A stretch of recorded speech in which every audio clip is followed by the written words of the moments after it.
Hey, we're gonna let the crowd get up to about 1,000. Obviously, that always takes a little bit of time. See, I got one of my new DML hats on today. That said, we are gonna talk about a few things here, as always. We're gonna talk about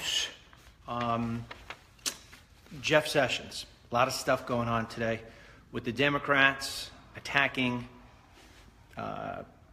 it's so hard for me to not say Senator Jeff Sessions, but attacking the Attorney General, Jeff Sessions. We're going to get into that. I'm going to break that down for you. The other thing we will talk about today, based on numerous amount of requests that have come in, I have been asked to please explain Trump and his relationship to the stock market. So that we are going to discuss.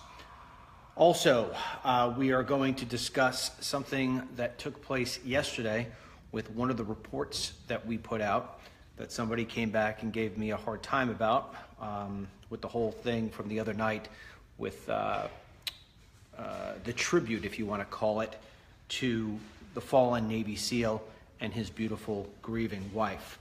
We'll talk about that. Quickly, we'll talk also about Ben Carson and his new position, which he has now been voted in, and I will just go over something with that very quickly, and then we'll wrap up here. We'll probably go for about, I don't know, half hour, maybe 35 minutes. Waiting to get to 1,000. Here we go, we're at 1,000. I am early. I'm early again today simply because what we do, why are we early? I get this all the time. DML, we don't have you on the app. I only see you on Facebook. Here we go, I just got my message. We are live on the app. There are things that we have to do technically to make sure that everything is in place, everything is working, blah, blah, blah, blah, blah. And I typically give Mark about 2 to 3 minutes head start to do that. He's already got it done, and you'll see the crowd starts coming in. And one of the reasons why that is now too is because one thing I get asked periodically is, hey, what's going on with Facebook? I get the sense, a lot of people say, oh, they're trying to slam down conservatives and keep conservatives down. You know what? There's an argument there that there may be some kids or whoever working at Facebook who have strong feelings, that are not, so to say, in concert with what it. Hey, Harlan, can you hit this thing so the screen comes back up? It went into sleep mode again. But anyway, there could be kids at Facebook who basically don't believe in conservative ideology at all, and they're going to sit there and try to do something on their end. But I've come to terms with what really is going on, and that is that with Facebook, there are so many people now using Facebook Live that I just don't think that they have the wherewithal, believe it or not, that's crazy that sounds, where they have the wherewithal to be able to stream a certain amount of, have a certain amount of people be on streams and be able to have it play seamlessly. And I think that's one of the reasons why. So you'll see, if we didn't have the app, if we didn't have the alert system, whatever, our numbers would probably be 500-600, just like a lot of these other guys are. But we got ahead of this real quick. We knew that this sort of thing was coming. People have been with me for a while. I used to say to you all the time, if you don't get the alerts, if you don't get on the app, if you don't do the 40404, there's going to be a day they're going to disconnect me from you, and that's the day. I don't necessarily think that's because of liberals versus conservatives. Maybe I'm wrong. I have no idea. I think it has more to do with technical reasons, because there are a lot of good, strong commentators, people who in many cases have much bigger followings than I do, and you'll never see them get over 1,000 or 1,500 or 2,000 people. And that's not, why is that? It's simply because they don't have the reach. Facebook is limiting that. In many cases, we'll get as many people on a walk and talk as you will find on the press briefings for the White House. So again, I think it just has to do with a matter of limitation on Facebook's end. I could be wrong. Maybe I'm dead wrong. Maybe it has everything to do with blocking conservatives. I have no idea. Anyway, I think we've probably burned 3 minutes. It's time to go. We'll let the crowd gather up on its own. First of all, before I get going, I want to acknowledge something. You guys have and gals have been sending us gifts, me gifts now for months, and they just don't stop. Unfortunately, because I'm so busy, I haven't had the time to acknowledge them like I used to. I used to wear all the stuff, I used to do all the other things. So last night, Mary and I were home, and she says, you should really acknowledge some of the stuff. And I said, okay, I will. So one thing I wanted to acknowledge is we got a letter on February 22nd from a Rachel Dinan. Rachel has had breast cancer twice. She has survived breast cancer twice, and she is going in on March 30 to have her breast reconstruction. And in fact, in her letter here, she says, I can't wait to have boobies again. So I thought that was great. She asked for prayers. Prayers go out. And she sent me a gift. She does these hand-painted glasses. And you can see she did a glass here of Trump. And I think it says, It says, drain the swamp, build the wall. And, it's amazing. My coffee tastes better in this cup somehow. So anyway, thank you very much for the gift. Thank you very much. She has, wait, where can I buy one of those things, DML? Yeah, I know, I'm gonna give it to you right now. It is called LizzieMagsGlasses.com. That is LizzieMagsGlasses.com. Rachel, I'm gonna give you a little advice, man. Your target market is 45 and up. 45-year-olds can't read that writing. So make your business card a little bit bigger for us, will you?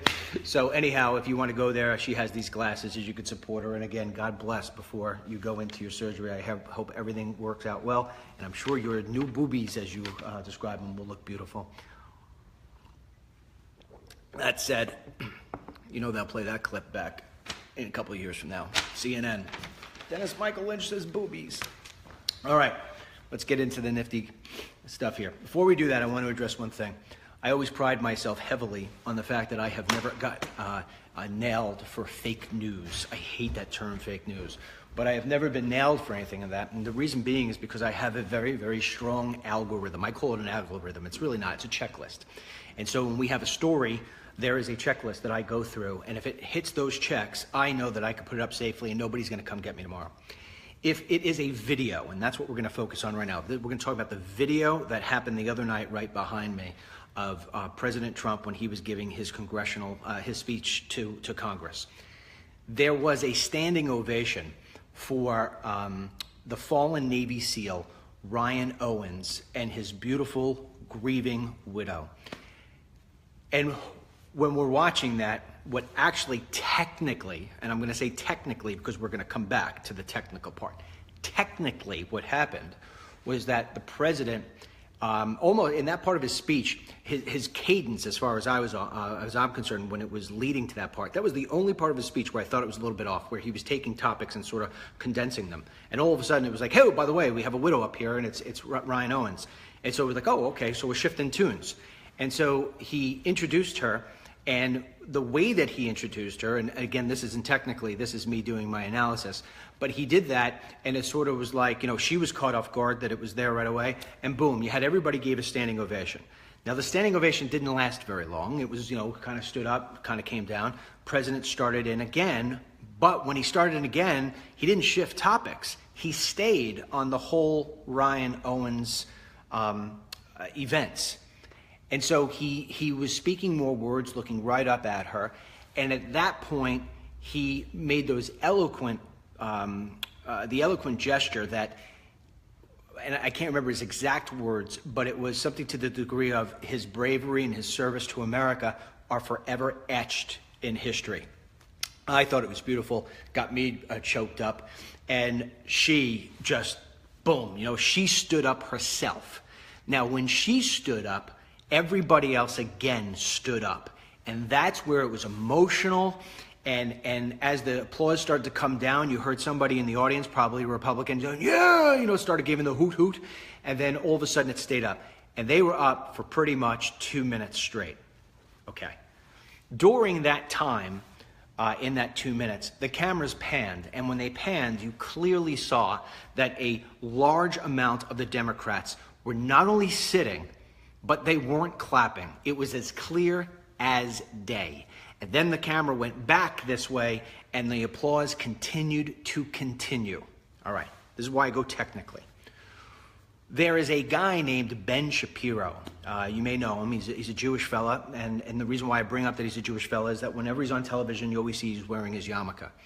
He used to write for Breitbart, and before that he wrote for another one of these publications. I can't necessarily remember, but he has now broken away from both those places, and he writes for himself. He's got his own gig going. It's called the Daily Wire.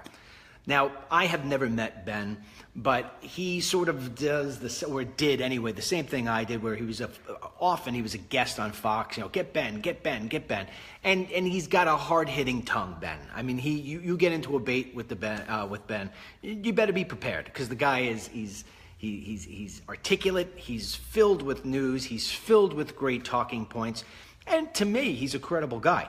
He's not a Trump fan. I mean, he was one of the guys. The reason why he left Breitbart is because he didn't think that Breitbart was covering Trump fairly. And I don't mean from the way that Trump wants to be covered. I mean from the way of he thought that Breitbart was doing too much of a love fest with Donald. So that being said, if you ask me, is Ben Shapiro a credible guy, I would say, yeah, I think he's a credible guy. I've never met him, but he's given me no reason to believe he's not. Well, he wrote an article about the fact that Debbie Wasserman Schultz and Representative Ellison, the now deputy chair of the DNC, they were sitting together, and that he wrote an article saying that they refused to stand and clap during this tribute, if you will, standing ovation to Owens and his grieving wife. I read this article. It was sent to me by somebody. I took a look at it. I had already seen the night before what I had seen, but even so, because I am programmed like a robot, I went and took a look at one of the videos, just made sure for myself, and what I did was I scrubbed the video to the point of where they were all standing, where everything was all emotional for the 2 minutes. I hit play, I watched, I saw the pan, I saw them sitting there, came back, okay, my confirmation of what happened, and I assigned that story to one of my writers. So my writer wound up writing the story. Well, it turns out that somebody told me that I am now guilty of fake news because Snopes went in and said it's a lie. They did stand for the acknowledgement of Owens and his wife, but they stood in the first ovation, which was this big. And then when the second ovation came, when the widow actually stood, they, when the camera caught them, remained sitting and did not clap, Nancy Pelosi included and Sanders included. It is clear as day, okay? Clear as day. So technically, they stood on the first go-round. The second go-around, the one that was the most meaningful and the one that will be remembered forever and played over for years to come, they sat. They didn't clap. So the fact of the matter is that technically we didn't acknowledge that they stood the first time, but we did acknowledge that they stood the second time. Unlike other people who would just slide it by, we actually revised our website. I revised it. I don't blame my writer. I blame yours truly for not going back to the very first ovation they did. I only went to the second one, and that's because I remembered seeing it on there. So the reason why they make erases on pencils is because people make mistakes. So if you want to chalk that up as first time your buddy here got nailed with his pants down, all right, there you go. Nail me. Fake news DML. There you go. You got me. So that is, I just wanted to clear that up so this way you understand it. As far as I'm concerned, they sat. They sat, they didn't clap. And the reason why they sat and they didn't clap is because it's 100% ideology. You got to be anti-Trump if you're a Democrat. What do you mean, DML? I would hope, and maybe I'm giving too much of a benefit of a doubt here, I would hope that as Americans, Debbie Wasserman Schultz and Ellison and Sanders and Pelosi and all the other people who remained seated and did not clap and give this woman and that man who gave his life the respect and honor they deserved, I hope that they are forgiven. But I am guessing that the reason why they did it is not because they don't care that this man lost his life, or they don't feel for that woman, and I ain't making excuses for him. this is actually more pathetic.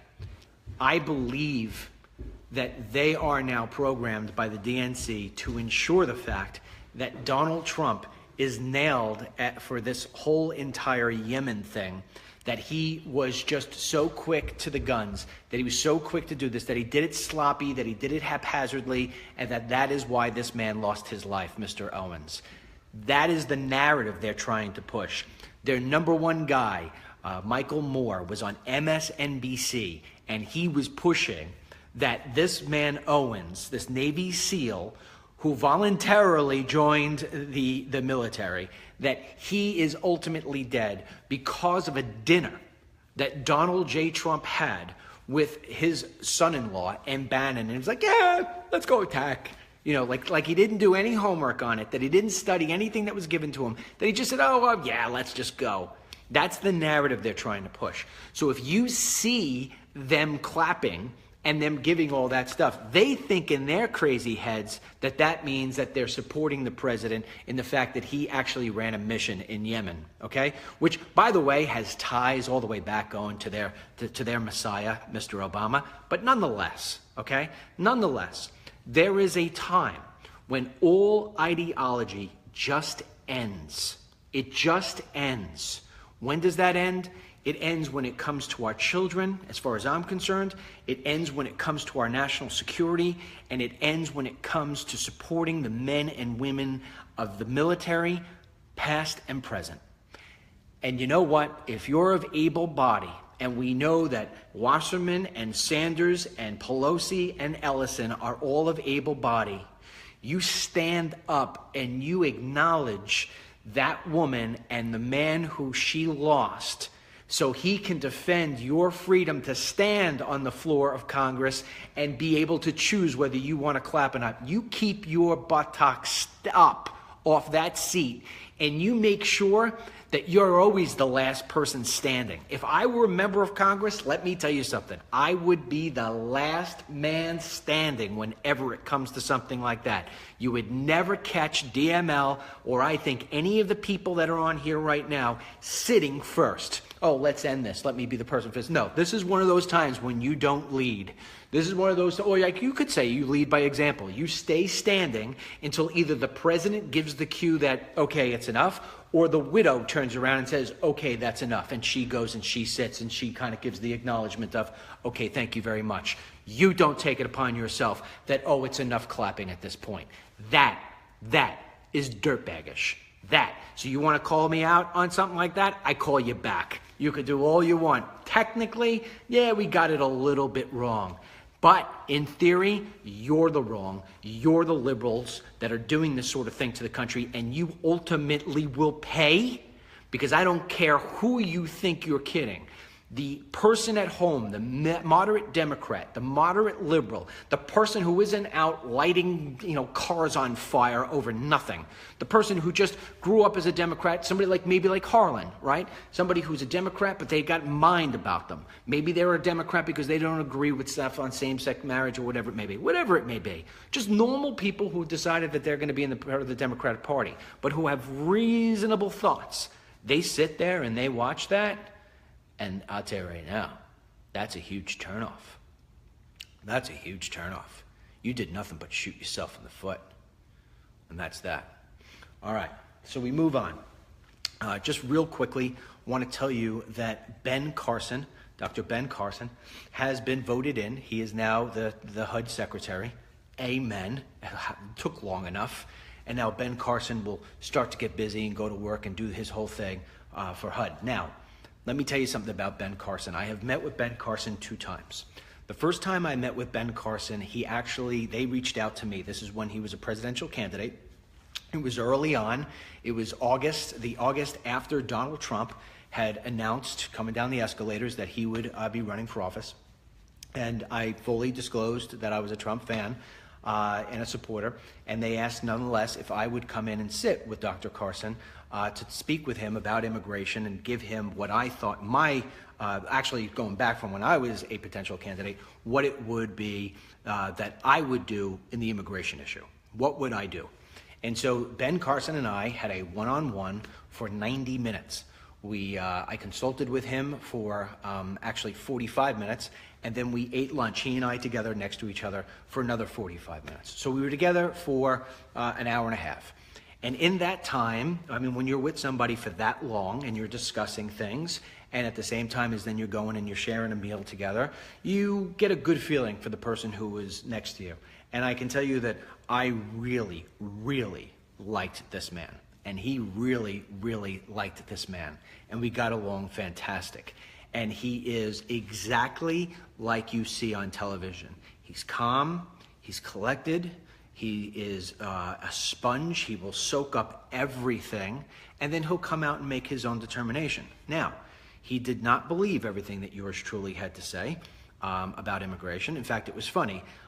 We talked about he wanted to give temporary work permits, and I kind of painted him into the corner too, and he appreciated it. He appreciated it. Some people don't like it when I walk him into the corner. He liked it when I walked him into the corner. And I said to him, all right, so Dr. Carson, I have heard you explicitly say that you are not for amnesty, but that you are for giving work permits to the illegal aliens who are in this country. And he said yes. And I said, all right, fine. So they would not be legalized citizens. He said, no, they would just have work permits. I said, fantastic. I said, are they entitled to Obamacare or any welfare programs? And he said, no. I said, you sure on the Obamacare? He said, yes. There nothing. I said, fantastic. I said, you realize the fact that you have just put Americans on the unemployment line at a rate that we have not seen in this country even under Obama. And he was like, what are you talking about?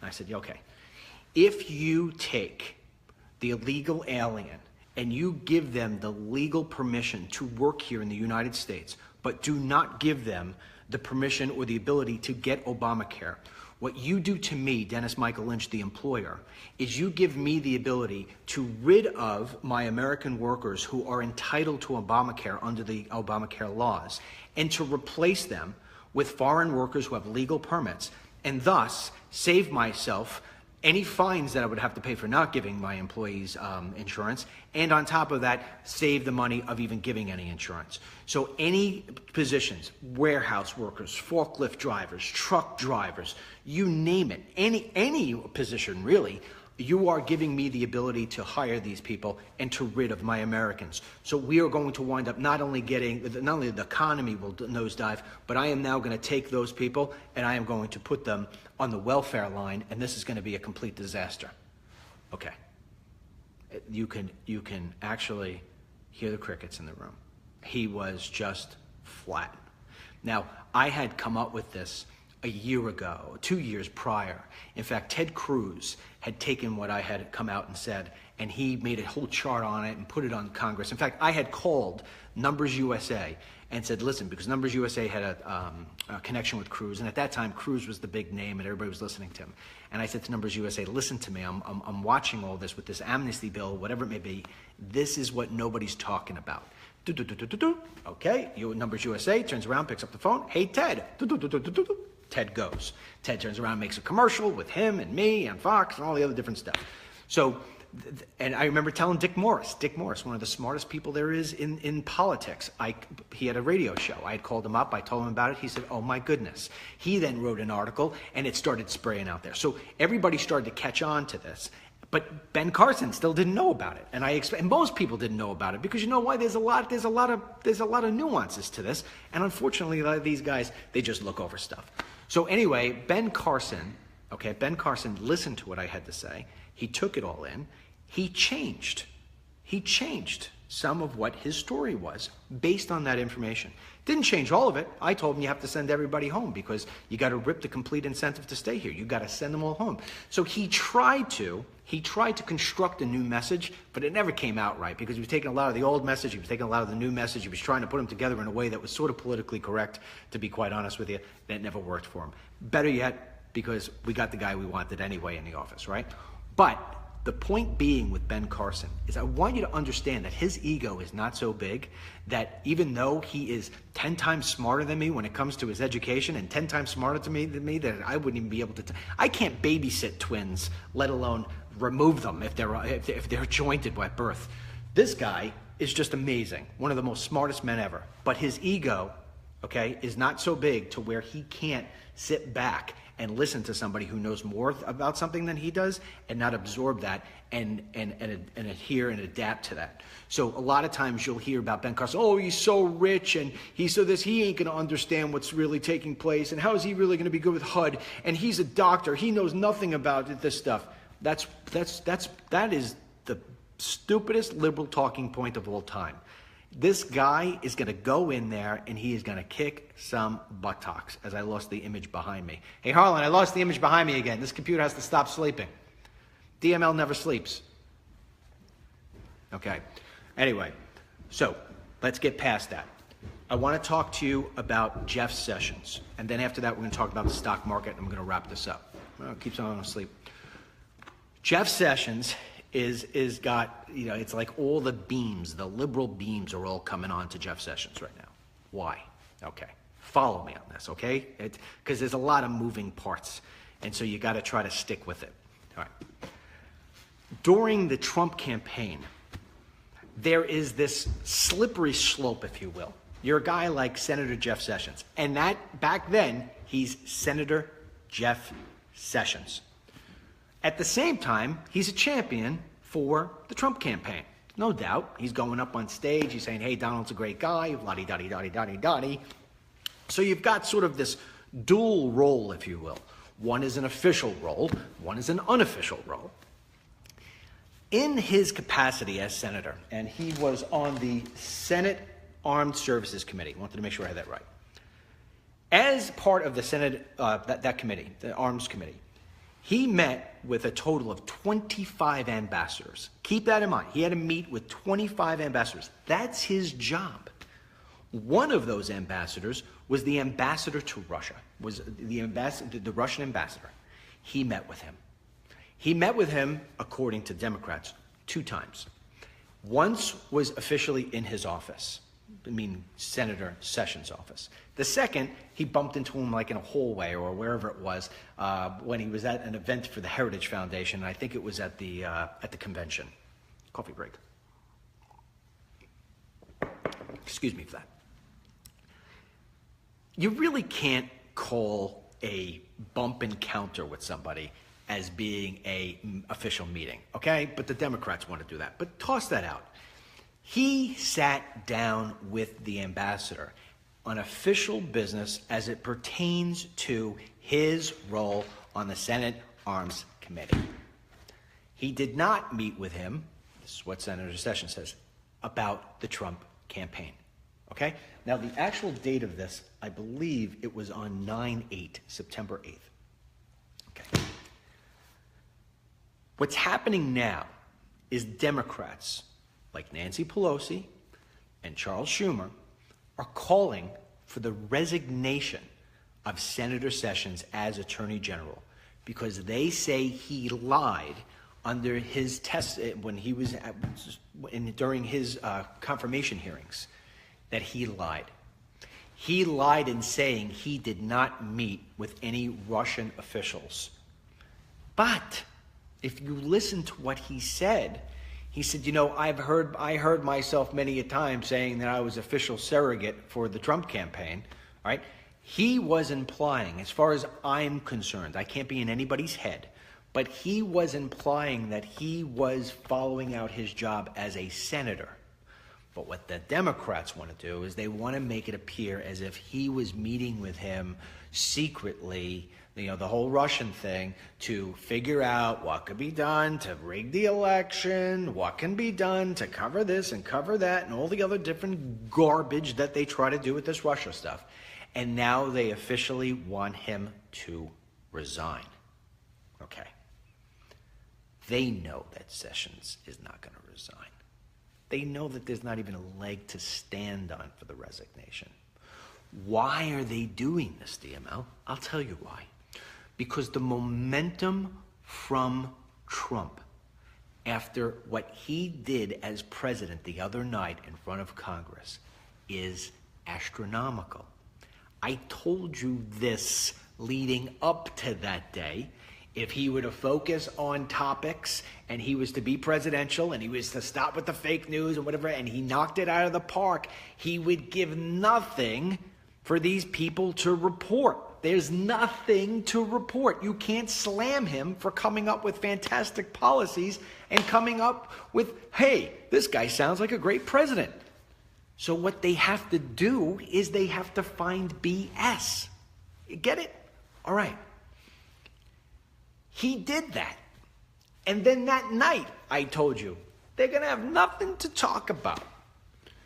And they see that the reaction to President Trump's speech, not just by you and me, they expect that, but from, you've got liberal pundits like Van Jones, who makes me more nauseous than eating milk and pizza at the same time.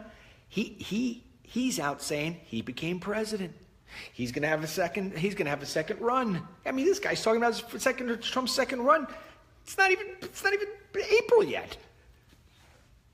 You got Democrats, probably some of your friends, sending you the emails or sending you the texts or sending you whatever. I mean, I have some of you said to me, my husband, I have one woman, I can't remember her name. My husband's a Democrat. He's a lifelong Democrat. He watched the speech with me and he was actually clapping. They see this. They see the polls that are going to be coming out where his approval rating is going to come up, where the direction of the country is going in the right direction, where consumer confidence is going up, up, up, up, up. What they need to do is they need to change the narrative. How many times do I say that word, narrative? Change the narrative. I say it to you constantly because it is so important. They are trying to change the narrative. And that is why it is critical right now that Donald J. Trump, president, continues with the narrative of we're doing this, we're doing this, we're doing this, positive this, positive this, positive that. Boom, boom, boom, boom, boom. Keep it up. You pin them into a corner, they're going to start looking like morons. They're going to start looking like morons because they're peeling and peeling and peeling and peeling and peeling and peeling and peeling and trying to find something. So now what they do is they take, let's go back to the Russia thing. What did I tell you? What did I tell you? 2 days after the election, I said to you, mark my word, nobody's talking about it right now. But the way that they're going to look to take down Trump, or the way they're going to look to change direction, or the way they're going to make it look, do this and do this, is they've got one bullet: Russia. They're always going to do Russia. Russia is the perfect narrative to try to take somebody down. If Trump is too cozy with Russia, if it seems like he wants to avoid everything, he must be doing backdoor deals. He must be having some sort of thing going on where we just don't know what's going on. If he's nasty, if we pin him into a thing where he's nasty with Russia, well, then he's going to piss off Putin. And if he pisses off Putin and Russia starts getting aggressive, then it's Trump is he's a fighter, he's a nasty guy, and he's putting us into a bad situation. This is what the Democrats sit back and they do. They try to figure out what that narrative is. And that's why you see this. That's why you see this. Jeff Sessions is not going to resign. Now, what he may do, and what I would suggest he does, because it takes out the gasoline from the fire, is he can recuse himself. He takes him out of the whole DOJ investigation into Russia and any potential involvement it had when it came to the actual election itself. Just take yourself out. Just take yourself out. It's going to come out to be nothing anyway. Just take yourself out. Don't give them anything. Don't pour any gasoline on their fire. Just say, okay, I'll recuse myself. That's it. I'm out. And he's being called for that. In fact, Jason Chaffetz from Utah, representative, I'm not crazy about him at all. In fact, I think he's sort of spineless, to be quite honest. But he did put out a tweet today saying the fact that he would like Jeff Sessions, the Attorney General, to clarify his comments in his confirmation hearings, which he will. He's going to say to you what I just said. And then that he should recuse himself. Now, that is a very smart bit of advice. Do not give them any flame. Okay, I'll recuse myself. Now, they'll take the recuse as being, he's guilty. He's showing guilt. It's not showing guilt at all. What it's saying is, okay, I don't want to make you feel uncomfortable. See, it's all changing the narrative. I don't want you to feel uncomfortable. We're completely transparent. If you feel uncomfortable, because of something so ridiculous that I was actually doing my job as a senator. I met with 25 ambassadors. Why aren't you giving me hell about the other 24? You want me to do that? I'll tell you what, I'll do it. I'll step back on this one particular investigation. But don't think I'm going to be doing that every time you don't like something. But I will for this particular one. That would be my advice. That's one way I think it's just, okay, there's nothing to talk about. Over, and you move on. Okay, we got that? You got it. So now you understand what's going on. Last topic. Donald Trump, president, tweeted out the following this morning, and I sort of ad-lib because I didn't write the whole thing down. But he said, since November 8th, the stock market has added $3.2 trillion, that's with a T, $3.2 trillion in gains, and consumer confidence is at a 15-year high. So I had one lady send me a question last night, and there have been others, but I stop after I read the one because I just see that they're all going to be the same. She said to me, DML, I know that you once said something about the stock market, that this is temporary and that it will level off or whatever. Maybe she was confused. She confused a prior conversation we had about the economy and how the economy works versus how it is that the stock market works. I've never gone down all right, I'm not calling Holland again. We've never gone down the whole stock market thing. So her big question was, should Donald J. Trump, president, take credit for what's going on right now with the stock market?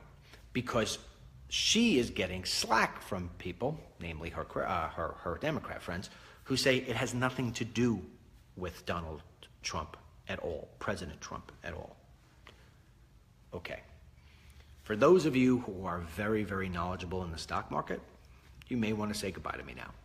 For those of you who are not very knowledgeable in the stock market, or you think you understand it, or you just want to know if Trump should be taking credit, stay on, because I'm going to give you one of my DML, going to explain it to you. You have no questions left to ask when you're done. The stock market is based on futures, looking forward. It's a looking forward market, all right? You may have in your life had either stock, or you had stocks in your portfolio, or you just watched a report on television. I'll give you an example, and we're just going to we'll use for sake of example, United Parcel Service. Just for sake of example. I don't even know what UPS's stock prices is. I don't know anything about their stock. I don't have it. I don't own it. I don't follow it. I'm just going to use it because UPS, everybody knows UPS, and because it works to this example. Let's say, for instance, that UPS right now comes out and gives their earnings for the prior quarter. That's how it works. So it's the quarters, just like the calendar. So the fourth quarter would have been December, November, and October, right? October, November, December. Okay, that's also holiday, that's shipping, right? So obviously they got more business. So they come out and would usually give you earnings anywhere between like 30 and 60 days before. So let's say, for instance, they come out 45 days after the end of that quarter, and they sit down and they give their earnings to the street. And they say, we beat expectations. Means they beat their own expectations, and in most parts you'll see that they wound up beating the expectations of analysts on Wall Street. So we beat expectations. We thought we were going to make $1 billion. We made a $1.2 billion. We beat expectations. All right. But the stock goes down, and you're like, wait a second. It was at $90. Why did it go down to $80? Okay. Because the stock price right then and there is not based on that information that they had just given you from what happened in the last quarter. What the stock price is being set by, if you will, by the market, is the next sentence that they said. They said, okay, that's what happened then. But looking forward, our forward guidance is that we are going to lower expectations because we see a slowdown in consumer buying, or we see increased pricing in gasoline. We see the price of gasoline going back up, and therefore jet fuel and all of our trucks and everything else like that, it's going to cost us more, and we think we're going to come in and earn less. Market doesn't like that. So market comes back and says, whoo, sell. All right? I'm just giving you the easiest examples I could possibly come up with. That's how that works. Okay. Therefore, President Obama cannot take credit for where the stock market is today. Okay? When Trump tells you that we have added $3.2 trillion of value to the stock market, it's because everybody's looking forward. Now let's go back to the example. Now you got UPS. Let's do it all over again. UPS has a great fourth quarter. Christmas was robust this year. They come out and say, we beat expectations. It was $1 billion we thought, and it turned out to be $1.2 billion. People spent more money, and we were more efficient, and our business did better. Fantastic. Looking forward, we are going to lift expectations, or we believe revenue, you'll usually hear this one, revenue for the next quarter will be 3% higher than the same time last year. Market loves that. Ooh, why is it getting better? Maybe they give the answers. Because we believe that there's going to be tax reform where we're going to actually pay less taxes as a corporation. We believe that the repeal and replacement of Obamacare is going to take place, and we're not going to have to spend these crazy premiums. And so what's happening is they're looking at what it is that's coming down the pike, and they're saying, we like this. We're going to be able to benefit from this as a corporation, and therefore we are giving you our new expectations of what is going to happen in our business. And investors love this. Now, in some cases, it's just investors not even having to hear UPS. Investors are just saying, hey, I listened to the president, and he's going to do this. And I know, because I'm a savvy investor, I'm a Wall Street guy who's been reading charts for my whole life, I know that if he does lower taxes, on individuals, these companies are all going to benefit. And that's how that works. That's why you keep on seeing people are buying. And the more that they buy, the more those prices go up, because it's all based on the futures. So people believe that the policies that the president is putting in place, or at least talking about putting in place, are going to help businesses and help individuals. And I'll give you an example of one thing with the taxes. He talked the other night, well, first of all, I'll go with the more simpler one. He talked about peeling away regulations. As a business owner, I can't tell you how much I love that. The regulations that you have to go through for different businesses is just incredible. I mean, it's just incredible. Regulations slow you down. Regulations cost you fees. They cost you money, and they limit your ability to expand.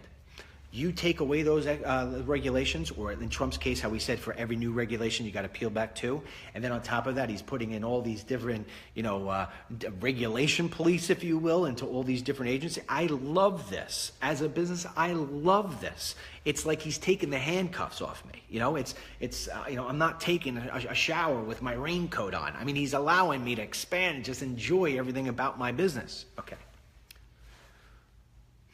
When he talks about lowering taxes, not only for corporations, but for individuals, I want you to understand how this works in the economy, all right? This is so this way you are the smartest person in the room. Let me take a cup of coffee from my Trump cup.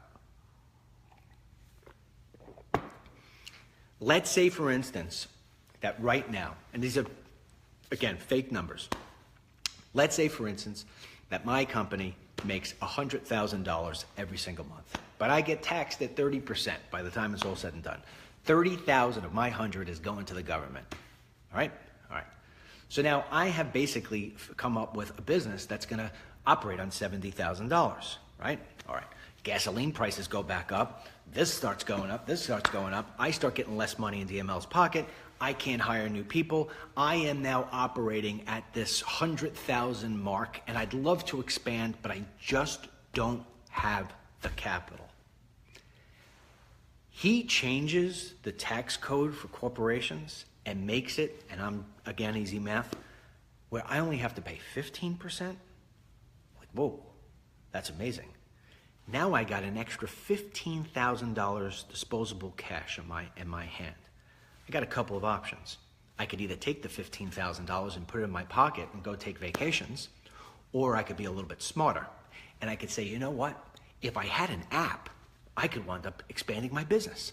So I hire a guy. It's going to cost me, I don't know, a couple of grand a month. And I know I got to buy some computers, and I got to do, it's going to cost me monthly fees for servers and this and this and this and this. And before you know it, I know that $5,000 is going to wind up going to that development. And then I say, all right, I'm going to take another $5,000 and I'm going to put $5,000 into advertising this stuff. Okay, great. And you know what? That extra $5,000, I really haven't been paying myself enough money. And boy, yeah, I would like to wind up getting myself a new, I don't know, Mary and I get to go on a weekend's vacation, whatever, with the kids. All right, there's the 15 grand. Think of the example I just gave you. What happened? I now have employed a new person. There is somebody who was on the sidelines who now has a job. And that person now is going to be having money to put out into the economy. I had to buy computers and I had to buy services in order to be able to fuel that employee. That means that I'm putting money as a business into the economy. Another business or another couple of businesses are benefiting from what I'm doing. As an individual, I now have an extra $5,000. What did I say I'm going to do? Mary and I are going to take her vacation. That means restaurants and flights and all the other different stuff are all going to benefit from the dollar amount that I'm spending. You get it? Not only that, but Trump is talking about individuals being taxed less. So go back to that guy who I gave the job to. He's going to wind up having money and more money in his pocket. And over the course of time, it has shown that when people have more money in their pocket, they spend that money. And that's how it is that you get the economy doing this big, huge spin, and it keeps spinning up in a positive thing. It fuels itself and fuels itself. So although you may have the argument from Democrats that say, well, if you tax less, we're not going to have all the money that we need to do this and this and this and this. That's not true, because you have more people in the workforce generating more money. And that has been the fight of all time between the Democrats and the Republicans. And basically, the Republicans know what they're talking about when it comes to this stuff. This is why Reagan was so successful, and this is why it's going to wind up being that Trump is so successful, because they are pro-business. And at the end of the day, governments don't create jobs. Entrepreneurs create jobs. The majority of the jobs in this country are made by small and medium-sized entrepreneurs. You fuel them with more money, with tax breaks as both individuals and as business owners, and you see those empty stores on your Main Street, USA, start to get filled. You see less people on the unemployment line, less people collecting welfare, more people out there working, and that's how the economy raises itself up. All right, so right there I gave you the example of how the economy works and how it would benefit, and how it is that would then sort of kind of convey over into the stock market, and why President Trump right now, rightfully so, can take a lot of credit for where things are right now. That said, you got to walk the walk, just not talk the talk. If it turns out to be that he's walking this walk, he's talking the talk, and guys like me and these other companies, we start saying, you know what, let's start investing. We better start putting on that extra wing right now. I better start investing in this bigger location for my company. I'll take on more expenses because I know all these other different savings are going to be coming into me, and this is going to be good stuff for me. And we start planning, so this way we get ahead and we're prepared for when he turns these switches on, we're ready to rock and roll. Well, if it doesn't happen, if the Republicans fall short and Trump winds up changing his tune, which I don't expect Trump to change his tune, I do expect maybe the Republicans to fall short, then what happens is goes the complete opposite. It turns out to say that, oh my goodness, I just wound up spending 50 grand. UPS just wound up putting in $1 billion in a new wing. You start seeing the investments that we made are not going to wind up coming to fruition because we never got those tax breaks. Those regulations never really set in. And if anything, what happens is guys like me, we run in cocoon. So what happens is I dump all my new employees and I start to cut back on the ones I had because I got to start making back up for the lost investment that I made. And I start to hunker down because I'm saying, oh my goodness, I'm not going to... what am I going to do now? And that's where you see that people start pulling back and you can't get jobs and people aren't spending and everything starts to close. And that's what I meant to that lady, where it's cyclical. These are cycles that all come around. Unfortunately, it goes through a cycle, all right? It never just always goes like this with an economy.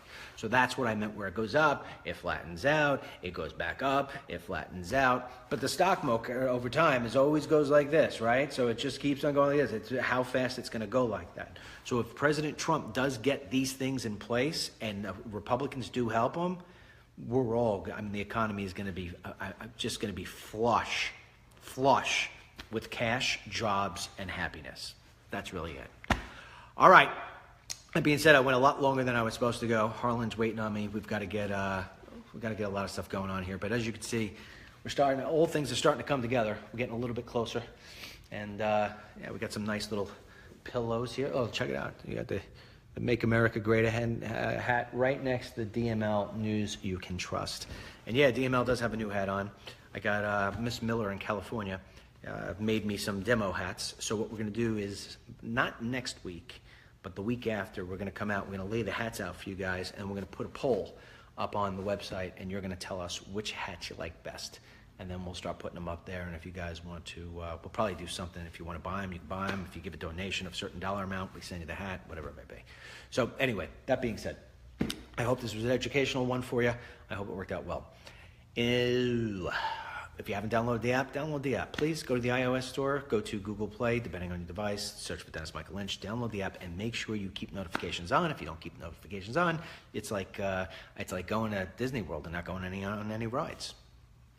And then on top of that, I want to say thank you also to everybody who sent in the donations. We can continue to get them in. We keep on buying stuff, and we keep on loading it in and loading it in. It's going to be fantastic. We keep on getting more things for this place. It's just wait until you see it all come together. It's unbelievable. So that said, that's DennisMichaelLynch.com /donate. And that's that. And if you want to, I do that email thing. That's been becoming very popular. What you do is you go to the DennisMichaelLynch.com website, you go up to the Submit News, you fill out that form, and you send me whatever your message is. And each day I take 3 of all the ones we get, I put them up there, and I respond to them. All right? That is that. So as far as tomorrow goes, I don't know whether it'll be me, I don't know if it'll be Harlan, I don't know if it'll be both of us, it will be somebody. But until then, God bless you. God bless our troops. God bless the United States of America. And God bless, what's her lovely name? Rachel. God bless Rachel. Thank you for sending me my Donald Trump coffee cup, and God bless you in your surgery on March 30. As you said in your letter, may your boobies come out beautiful. All right. See you later.